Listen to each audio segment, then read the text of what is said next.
The kerosene lamp flickered, casting long skeletal shadows against the attic rafters as Eliza pried open the rusted tin box. Inside, the pages of a tattered diary weren't filled with the prayers she expected, but with frantic, cramped handwriting that detailed the exact weight of a man's fist and the chilling, holy reasons for every bruise.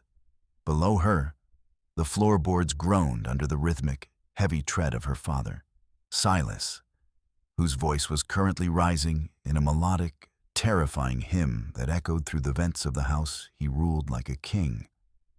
A sudden, sharp crack of thunder shook the foundation, but it was the sound of the attic door creaking open that made Eliza's blood turn to ice. She scrambled to hide the blood-stained pages as a sliver of light from the hallway hit the floor, revealing the polished tip of a black leather boot. Her father didn't speak. He simply stood in the doorway, his silhouette devouring the room, while the smell of peppermint and old leather drifted toward her like a warning. In that suffocating silence, Eliza realized that the man the entire town worshipped as a saint had been hiding a graveyard of secrets right beneath their feet, and he was not about to let her leave the attic with the truth. The narrow hallway of the Miller residence smelled of soured milk and the stale, lingering ghost of cheap tobacco. Eliza Hensley stood her ground, the linoleum floor beneath her boots sticky and worn. Across the cramped space, the head of the household, a man named Gary Miller, closed the distance until the air between them felt thick and combustible. His face was a map of broken capillaries and coarse stubble, his eyes bloodshot with a volatile mixture of resentment and intoxication. He squeezed his fist into a ball of white-knuckled rage, holding it barely an inch from Eliza's nose. Insult sprayed from his mouth along with flecks of saliva, hitting the calm, immovable mask of Eliza's face. She refused to yield even a fraction of an inch, clutching her digital tablet against her chest like a tactical shield. Her shoulders remained square, her spine a rigid rod of professional detachment. When she spoke, her voice cut through his hoarse, ragged shouting with the precision of a scalpel, level, frigid, and utterly devoid of fear. She locked her emerald eyes onto his dilated pupils, staring with such piercing intensity that the man's bravado eventually flickered and died. His hand dropped to his side. Eliza didn't blink as she made a sharp, perfunctory note on the digital form. With a clinical gesture of her hand, she commanded him to clear the doorway, ignoring the traitorous tremor in her knees that only she could feel. The transition from the world of professional authority to the suffocating silence of the Hensley estate happened the moment Eliza stepped over the threshold. She froze, her breath hitching as the familiar, agonizing groan of a heavy mahogany chair echoed from the living room. Instantly, the iron-willed social worker vanished. Eliza dropped her head, her chin tucking against her collar as she fixed her gaze on the faded, intricate patterns of the hallway rug. Silas Hensley rose from his seat. His shadow, elongated by the late afternoon sun, stretched across the floorboards like a predatory stain until it engulfed her completely. He made a sharp, imperious flick of his wrist toward the religious icons hanging on the wall.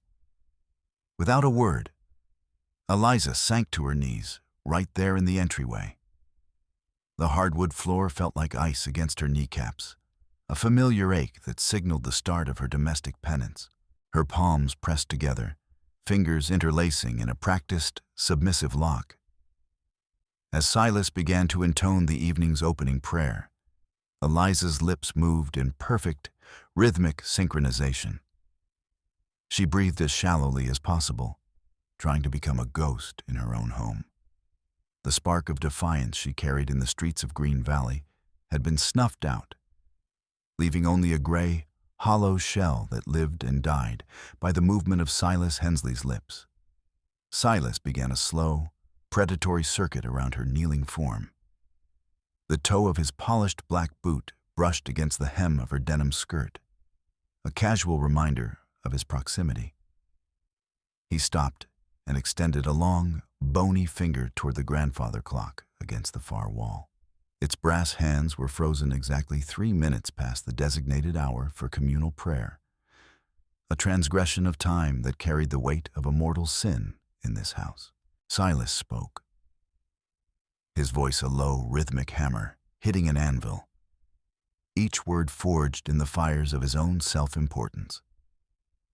Eliza felt the walls of the hallway constrict, the very air growing thin, as he lectured her on the necessity of a pure soul and the divine order required in a house of God.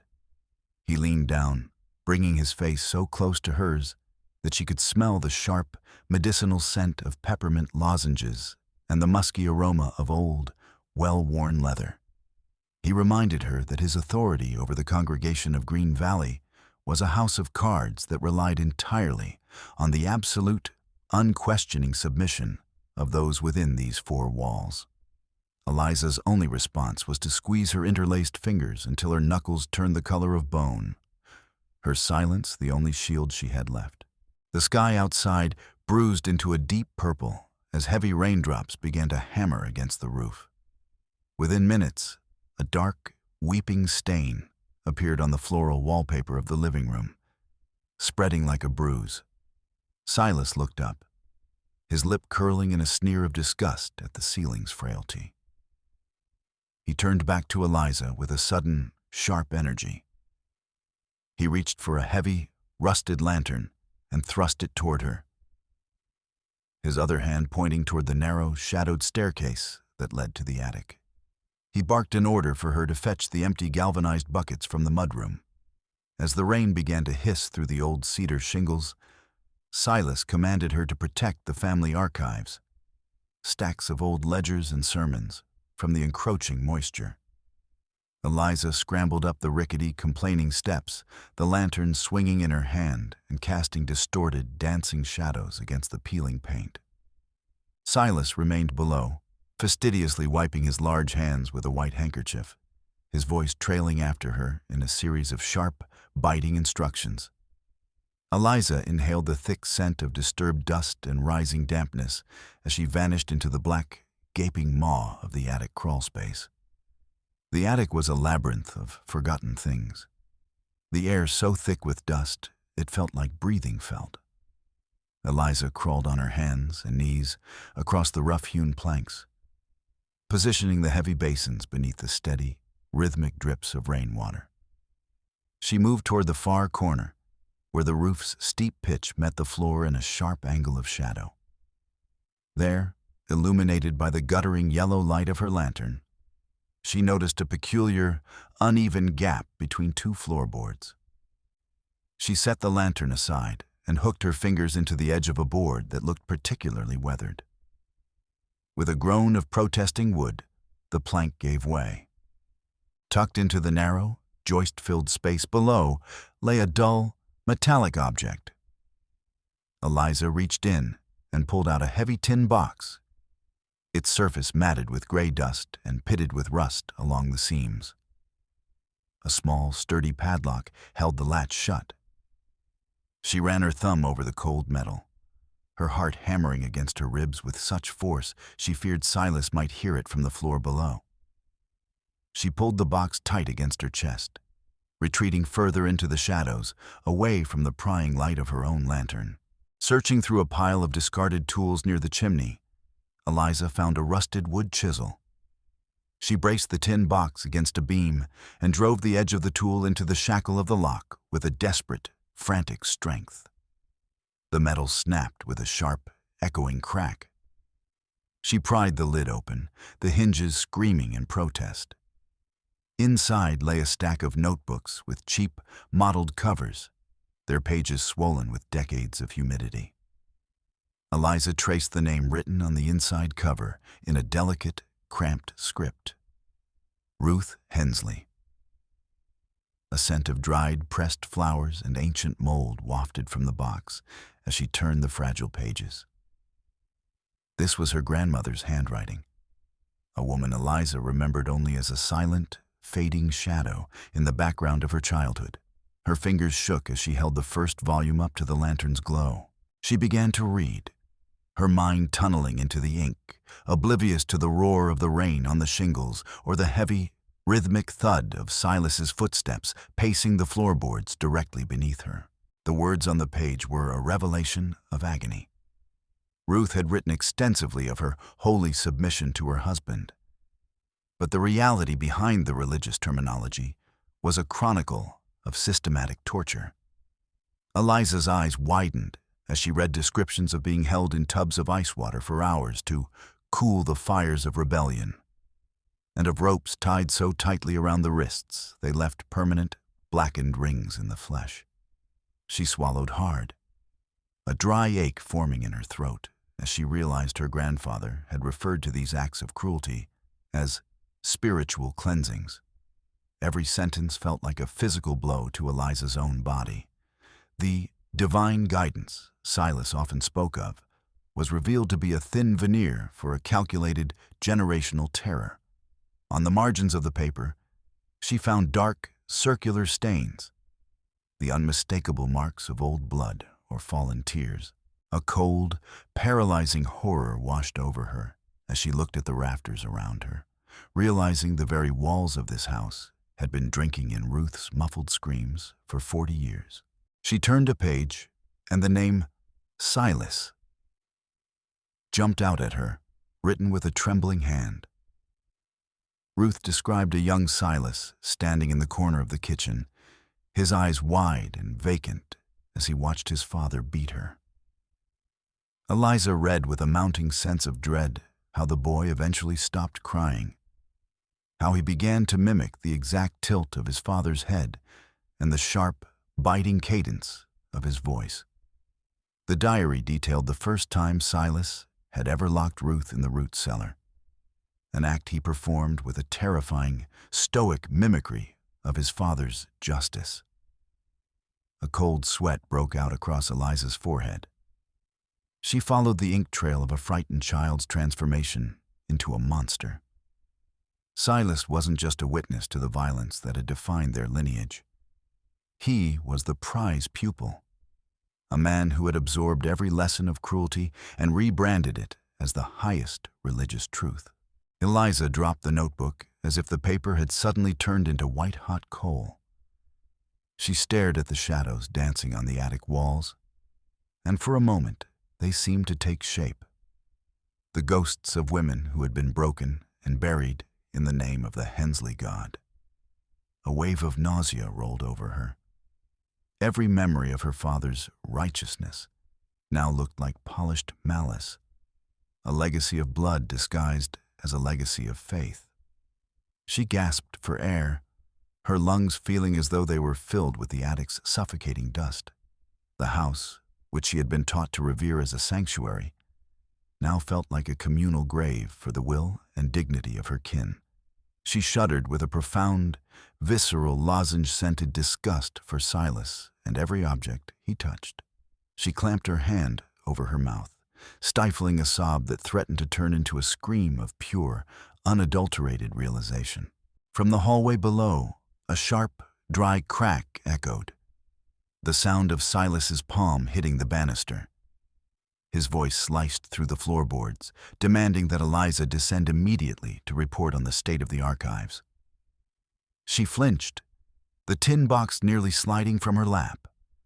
Silas shouted again, and this time Eliza heard it. The unmistakable echo of the threats she had just read in Ruth's journals. The same cadence, the same underlying vibration of violence. She looked around the attic frantically, her pulse thundering in her temples. An impulse, raw and powerful, surged through her. She couldn't leave these books here. They were the only evidence of the truth. She pulled the tin box against her stomach, a new, dangerous heat rising in her chest that felt remarkably like rage. She moved with the silence of a shadow, slipping back down the stairs and into her own bedroom.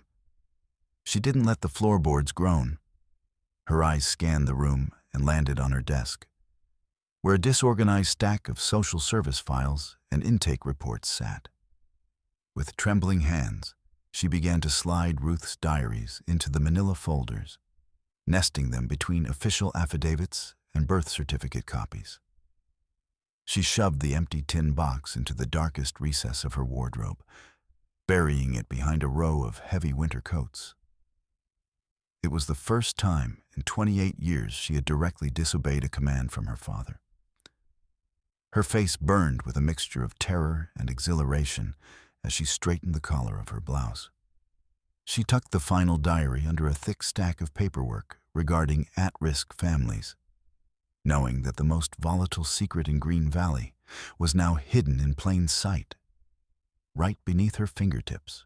Eliza walked into the dining room, where Silas was already seated at the head of the long oak table, his large hands folded in a steeple. He didn't look up immediately, instead letting the silence stretch until it felt heavy enough to bruise. He eventually turned his gray, flinty eyes toward her, expecting the customary bowed head and the whispered apology for her tardiness. Instead, Eliza pulled out her chair and sat directly across from him. She kept her chin level. Silas opened his mouth to speak, but the look in his daughter's eyes made him pause, his brow furrowing as he sensed a shift in the atmosphere, a hairline fracture in the foundation of his control. Silas burst into Eliza's room before she could even catch her breath. The heavy thud of his boot sole fractured the silence, leaving a smear of wet garden muck on her pale rug. He didn't speak, but his extended index finger trembled with a suppressed, violent energy as he pointed toward the wardrobe. The door hung slightly ajar, revealing the empty space where the tin box had been hidden. His eyes were shot through with a web of red vessels, his nostrils flaring as he sucked in the air of the room. Eliza felt a crystalline chill settle in her marrow. Silas slowly turned his head toward her, his jaw muscles bulging and clicking with a sound like snapping dry wood. He moved toward the front door with a sudden, jerky motion, and the heavy iron bolt shrieked as he slammed it into the socket. The sound of metal meeting metal rang through the house like a gunshot. Silas turned back to Eliza, his face a frozen, waxy mask of pious indignation. He began to whisper about the fire of purification, his voice a dry rustle that felt more threatening than any roar. He demanded that she bring the filth of Ruth's lies to the hearth in the living room, where a small flame was already beginning to lick at the kindling. Eliza watched him pull a box of matches from his pocket. The sharp, acrid scent of sulfur filled the small space, a suffocating omen of the destruction he intended for her grandmother's legacy. Later that afternoon, Eliza stood in Clara Wilson's kitchen, the air thick with the smell of scorched lard and cheap detergent. When Clara reached out to take a stack of brochures from Eliza, the sleeve of her oversized cardigan slipped back. Eliza froze. Around Clara's wrist were wide, mottled rings of purple and yellow, bruises that looked like they had been painted on with a heavy brush. The marks were a perfect, sickening match for the descriptions in Ruth's diaries. Clara gasped and yanked her arm back, frantically smoothing the fabric over her skin. But the image was already burned into Eliza's mind. Under the harsh, flickering glow of the overhead light, Clara's skin looked like thin parchment, her fingers twitching with a rhythmic, nervous energy. The heavy, rhythmic thud of boots announced Thomas Wilson's arrival. He filled the doorway, a massive, blocky silhouette that blotted out the light from the hallway.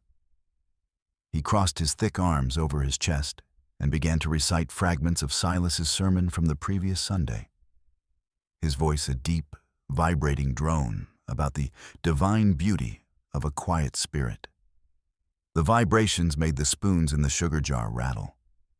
Eliza watched Clara shrink into herself, her shoulders hunching until she looked like a broken child. Thomas stared directly into Eliza's eyes, a mocking, triumphant smirk tugging at the corner of his mouth as he echoed Silas's teachings on the natural authority of men in the household. When Eliza finally left, she walked toward her car but stopped short as she reached the gravel driveway. Both front tires were slumped against the stones, the rubber slashed with deep, jagged gashes that were still faintly hissing. She looked up and saw Thomas standing at a second-story window. He was a dark shape against the glass, perfectly still.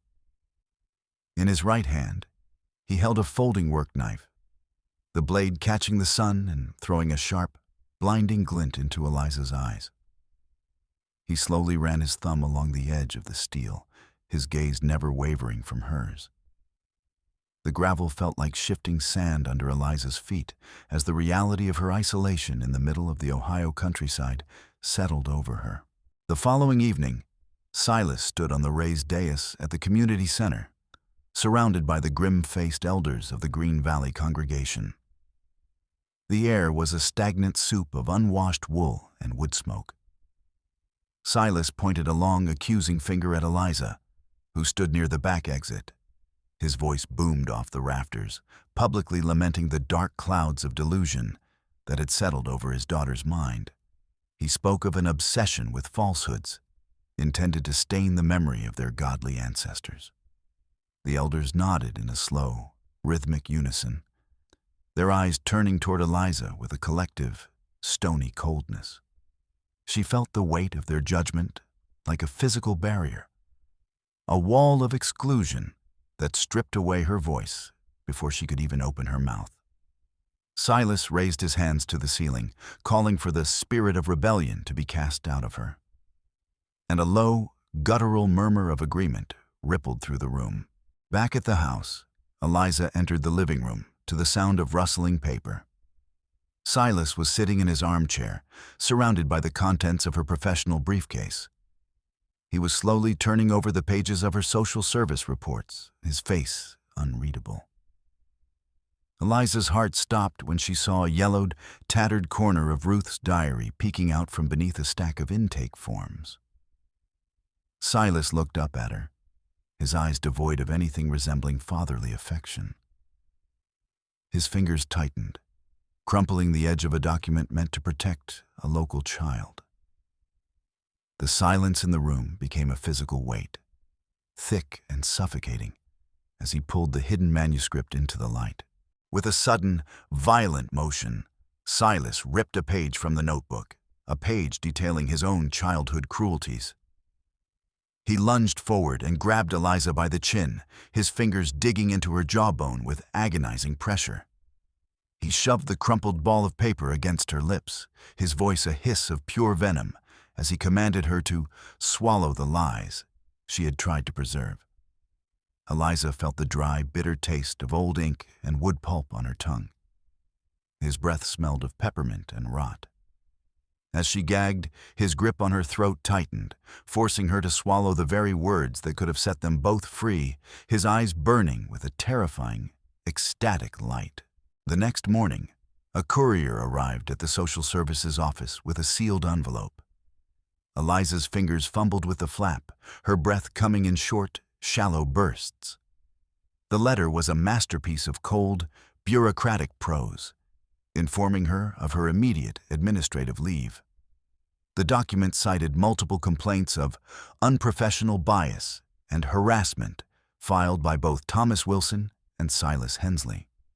She looked at the signatures at the bottom, names of people she had known her entire life. The walls of her small office, covered in certifications and law books, seemed to lean inward. She could hear the muffled, frantic whispers of her coworkers in the hall, their voices cutting the final threads of her connection to the world outside the Hensley influence. That night, Eliza pushed her old sedan through the winding forest roads, but the twin suns of a truck's headlights were gaining on her. Thomas's heavy-duty pickup roared behind her, the sound of the engine a predatory growl that shook her rearview mirror. He swerved and clipped her rear bumper, a jolt of metal on metal that sent her car fishtailing toward the edge of a steep embankment. Gravel sprayed against the underside of her car like machine gun fire, and low-hanging branches clawed at the windshield. She gripped the steering wheel until her hands cramped, fighting for control as Thomas accelerated for another strike, his high beams blinding her, turning the world into a flickering nightmare of white light and black shadows. She made it back to the house, but Silas was waiting. She fled into the small downstairs bathroom and threw the bolt just as the first blow of an axe splintered the wood. The sound was deafening in the small, tiled space. Silas screamed verses of damnation, each shout punctuated by the rhythmic, terrifying bite of steel into the door. Eliza huddled against the bathtub, clutching her bag of diaries to her chest, the vibrations of the attack rattling her teeth. A jagged hole appeared in the center of the door, and through it she saw the frantic, wide-eyed stare of her father. The blade of the axe glinted under the fluorescent light, and she knew the thin pine wood would only hold for a few more seconds. She didn't wait for the door to fail. Eliza threw open the narrow window and scrambled through, dropping into the thick, freezing fog of the Ohio night. She hit the wet grass hard, a sharp pain radiating through her shoulder, but she didn't stop. She scrambled to her feet, hugging the diaries to her ribs, and ran toward the dark line of the woods.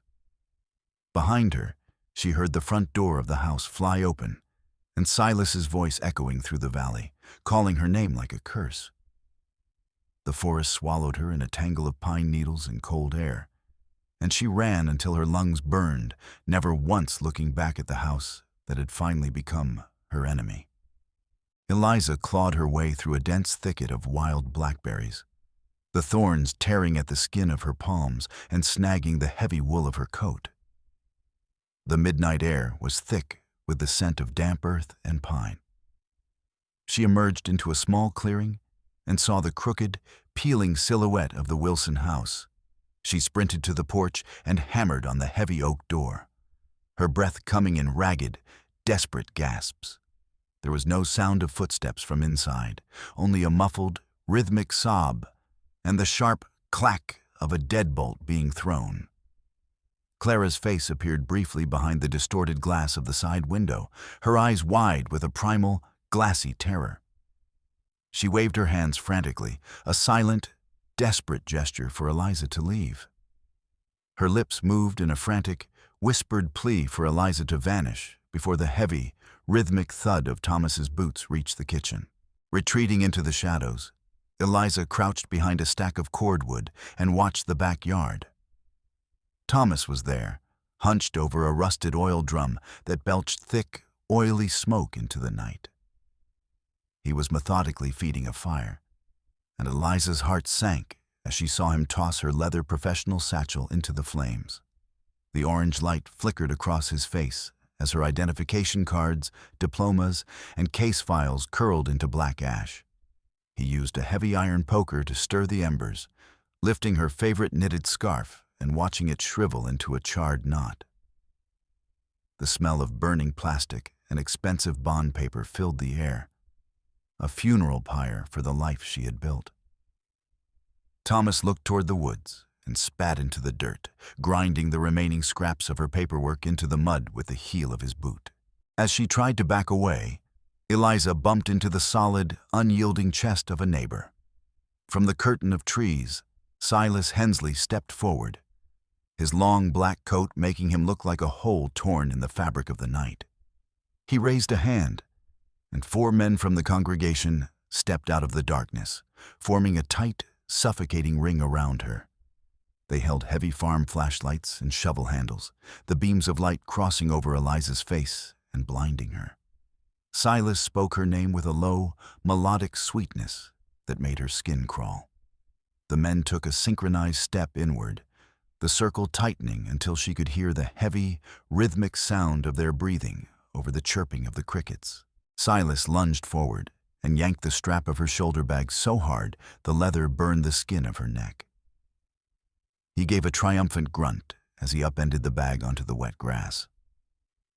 But instead of the mottled covers of Ruth's journals, a cascade of blank printer paper and colorful social service brochures spilled out. Silas froze, his fingers twitching as they hovered over the useless white sheets.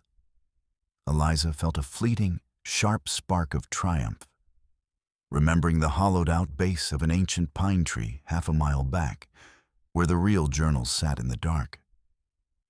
Silas's face turned a bruised, mottled purple as he realized he had been outmaneuvered. He threw the empty bag into her face, the sound of the impact flat and sharp in the silence of the clearing. The blow from Silas's open hand sent Eliza's head snapping to the side. The metallic taste of blood filled her mouth instantly. The men in the circle remained motionless, watching the red welt bloom on her cheek. Silas turned to his followers, his voice rising in a practiced, theatrical roar as he announced the commencement of a cleansing. He grabbed Eliza by the hair, forcing her to look toward the dark, jagged line of the forest. He told the men that the poison in her mind required a trial of fire, a sentiment that was met with a low, rhythmic growl of approval. He began to drag her toward the deeper woods, her heels furrowing the dirt as he led his silent jury toward the old assembly grounds. He threw her into a small, windowless equipment shed near the edge of the property, and the heavy door slammed shut, plunging her into a darkness that smelled of rot and ancient manure. Eliza ran her fingers along the rough-hewn timber of the walls, her breath hitching when she felt a series of deep, intentional gouges in the wood. She leaned closer and realized that they were letters. Ruth. The name had been carved with desperate, frantic strokes, likely using a jagged stone or broken fingernail. Beside the name were rows of tally marks, a calendar of captivity. Eliza pressed her forehead against the cold wood, feeling a visceral, vibrating connection to her grandmother. The realization that Silas had used this very shed as a family torture chamber for decades turned her fear into a cold, diamond-hard resolve. They dragged her from the shed, toward the edge of a deep limestone ravine. A massive bonfire had been built there, the flames reaching for the lower branches of the surrounding pines and sending a blizzard of sparks into the black sky. The congregation stood in a wide arc around the fire, their faces obscured by the deep shadows of their hoods. Thomas shoved Eliza forward, the heat of the fire instantly drying the sweat on her skin. Silas stood on the opposite side of the flames, his shadow stretching across the clearing and disappearing into the depths of the ravine. The air was thick with the scent of pine resin and a heavy, fanatical tension. The people began to sway in a slow, rhythmic motion, a living wall that left her only two choices: the fire or the fall. Silas stepped onto the hem of Eliza's coat, forcing her down onto her knees at the very lip of the crumbling cliff. Small stones skittered away from her knees and fell into the silent darkness of the ravine below. He stood over her, his large hand clamping onto the back of her neck and forcing her face toward the dirt. He demanded that she renounce the demonic visions she had found in the journals and admit that Ruth's words were nothing more than the hallucinations of a fractured mind. His voice vied with the roar of the fire. Eliza felt the dampness of the earth against her palms. He squeezed his fingers into the base of her skull, demanding a public confession that would seal her silence forever. Eliza forced her head up and caught sight of Clara in the front row. The woman's face was a map of fresh trauma, a swollen, blackened eye, and a lip that had been split to the gum. Clara was trembling so violently her teeth were audible. Her hands clutched over her stomach in a gesture of agonizing vulnerability. Thomas stood directly behind her, his hand a heavy, possessive weight on her shoulder. In that moment, Eliza knew that her own submission would be the death warrant for every woman in Green Valley. If she stayed silent, she would be the one holding the shovel for their graves. The thought burned hotter than the bonfire at her back. Silas reached into the edge of the fire and withdrew a long, heavy branch, the end of which was a roaring torch. He held the flame inches from Eliza's face, the heat so intense she could smell the singe of her own hair. The orange light reflected in his pupils, making them look like twin pits of fire. He leaned in, his voice a low, terrifying hiss, as he asked her one final time where the journals were hidden. Eliza looked past the flame, her eyes locking onto his with a terrifying, newfound clarity. And she realized the man before her wasn't a man of God, but a man of nothing but his own curated shadows. Eliza moved with a sudden, fluid grace, arching her back and slipping through Silas's grip like water. Her boots found traction in the damp moss as she sprinted toward a massive, lightning-scarred pine at the edge of the clearing. She plunged her arm into the deep, resinous hollow of the trunk, her fingers brushing against the rough texture of burlap. She yanked the bundle free, the fabric tearing away to reveal the yellowed, swollen covers of Ruth's diaries. She clutched the notebooks to her chest, her breath coming in sharp, triumphant stabs. Silas stood paralyzed for a heartbeat, his mouth hanging open in a silent snarl of disbelief as Eliza stood her ground beneath the ancient trees.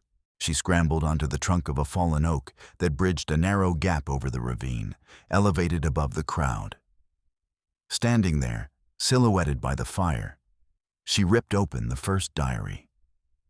Her voice took on a sharp, metallic ring that cut through the night, drowning out Silas's frantic attempts to speak. She began to read Ruth's account of the night of the long whips, her words hitting the trees and echoing back like a physical force. The wind caught the pages, and her voice grew louder, a rhythmic chronicle of decades of hidden suffering. Silas raised his hands, screaming for her to stop. But Eliza didn't falter, her voice a relentless hammer against the silence of the forest. Silas took a heavy, stumbling step toward her. But Eliza held the open journal out like a shield. She found a page dated 40 years prior and began to read the description of a 10-year-old Silas breaking his mother's arm because his soup wasn't hot enough. She read with a clinical, devastating precision, detailing the sound of the bones snapping in the quiet of the kitchen. Silas stopped in his tracks, his face turning the color of wood ash in the firelight. Eliza didn't look away from him, her voice steady and cold as she stripped away the layers of his manufactured righteousness, revealing the terrified, cruel child beneath the pastor's coat. She turned to a new section and began to read a list of names and dates. The elders of the congregation began to back away, their faces pale. She read out the exact dollar amounts that men like Miller and Watts had paid into the church's discretionary fund, in exchange for Silas's help in silencing their own wives. Her voice was a gavel, each name a strike. She saw the elders look at the ground, their hands shaking as the carefully constructed wall of communal silence fractured. The donations for peace were revealed as nothing more than bribes for the continuation of their own domestic terrors. Silas lunged again, swinging the flaming branch, the fire passing so close to Eliza's face she felt the skin tighten. She didn't even flinch. She continued to read about the times Silas had hidden in the wardrobe as a boy, crying because he couldn't live up to his father's brutality. She read about his smallness, his cowardice, all documented by the woman he had eventually helped to kill. Silas's arm began to tremble, the torch dipping toward the ground. The fanatical light in his eyes died out, leaving him looking hollow and aged. Eliza's voice was the only sound in the woods, turning his last weapon into a useless piece of charred wood. Clara Wilson suddenly broke away from Thomas's grip, her movement sharp and decisive. She ran across the clearing and stood at the base of the fallen oak, looking up at Eliza. Moments later, Mrs. Miller stepped out of the shadows, followed by a dozen other women from the congregation. They moved in silence, their faces set in grim, determined lines. They formed a solid, unbreakable wall of bodies in front of Eliza, their shoulders touching. The men of the town stood frozen, watching this sudden, quiet revolution of the pews. Eliza felt the heat of their collective defiance at her back, a living barrier that no sermon could ever break. Silas looked around the circle, but he found no allies. He raised his hand to command them, but the people simply stared back with cold, vacant eyes. His fingers lost their strength, and the flaming branch fell into the mud, hissing into a foul-smelling smoke. He seemed to shrink within his clothes, his spine curving as he looked at the ground. The authority that had sustained him for 40 years had evaporated into the cold night air. Eliza watched him realize that he was no longer a shepherd, but merely a man standing alone in the dirt, surrounded by the wreckage of his own lies. The sound of snapping branches and the rhythmic crunch of tires on gravel signaled the arrival of the law. Blue and red lights began to pulse through the trees. Deputy Miller, a man with a hard, weathered face, stepped into the clearing, his hand resting on his belt. Eliza climbed down from the log and walked toward him, the diaries wrapped in a clean white cloth. She handed the bundle to him, the weight of the paper leaving her hands for the last time. The deputy flipped through the pages, his expression darkening as he read. Eliza took a long, deep breath, the air finally feeling clean as she handed the evidence over to the system she had once served. Thomas tried to pull Clara toward his truck, but Eliza stepped into his path, her flashlight beam cutting through the dark and landing directly on Clara's battered face. She didn't say a word, simply pointed at the jagged cut on Clara's lip and the deep bruising around her eyes. The deputy moved in, his hand landing firmly on Thomas's shoulder. Thomas's bravado vanished, his shoulders slumping as he was led toward the patrol car. Eliza watched Clara's hand slowly fall away from the sleeve of Thomas's jacket, her fingers uncurling in a gesture of final, quiet liberation. Silas turned and began to walk away, his steps heavy and uncertain as he headed toward the deep shadows of the forest. Not a single person from the town moved to follow him or offer a hand. He disappeared into the darkness of the pines, his black coat blending into the night until he was gone. The silence that followed was heavy, but it wasn't the silence of fear anymore. Eliza watched the spot where he had vanished, feeling the invisible, generational chains of the Hensley name finally snap. The myth of the Hensley patriarch had been burned away, leaving only the cold reality of the morning. Eliza returned to the house as the first gray light of dawn began to touch the valley. She went from room to room, throwing open every window until the curtains billowed in the cold breeze. She took a broom and began to sweep the soot and ash from the floorboards, her movements brisk and rhythmic. The smell of peppermint and old leather began to fade, replaced by the sharp, clean scent of the pine forest.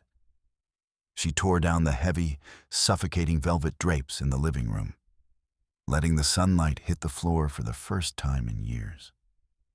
Dust motes danced in the air as she reclaimed the space, one room at a time. She finally sat down at the kitchen table. The heavy family Bible was gone, and in its place sat a new notebook with a clean linen cover.